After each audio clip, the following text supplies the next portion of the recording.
Okay, so this is a really good question, and that is, gee, what about calorie counts post-op? What about calorie counts post-op? I was thinking of checking the calories and following the calories and monitoring the calories. And, you know, if you've been through other diet programs, calorie counting is critical. It's really important. On the other hand, with all those calorie counting efforts in the past, how did that work out for you? Not so good. Okay, so we think they are, use this word, we think they're irrelevant.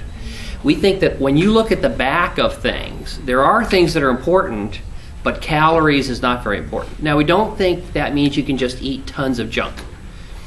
Our guidelines, though, are not calorie counting guidelines. Our guidelines are look for healthy foods first. So our guidelines are, in general, for the rest of your life, if you have a choice, you want to eat fresh, healthy, fresh fruits, vegetables, whole wheat foods, and less processed foods. So if you have a choice between, for example, a Diet Coke and fresh squeezed orange juice, the fresh squeezed orange juice has more calories, right?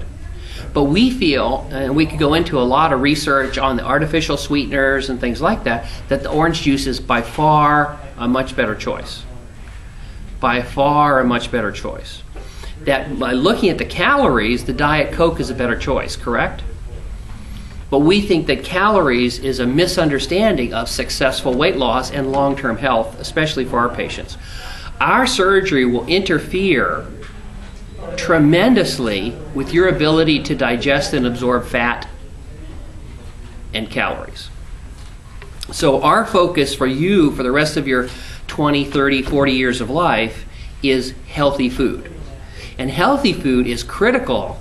Low-calorie food doesn't help, and it, in fact, may harm. And so I'll just mention a couple of the studies. Take mice and feed some Diet Coke and some regular Coke. The regular Coke mice are lower weight at the end of 6 months than the Diet Coke mice. Don't drink artificially sweetened drinks. If you want to give mice obesity, kidney failure, diabetes, and high blood pressure, you can feed them regular rat chow with added high fructose corn syrup, an added artificial sweetener. It's not an artificial sweetener, but it's a processed food, like regular Coke.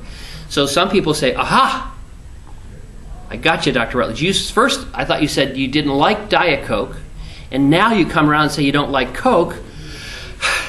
And the answer is, yeah, you can neither smoke cigarettes nor cigars. That is, soda pop is bad. It's not a good, healthy choice.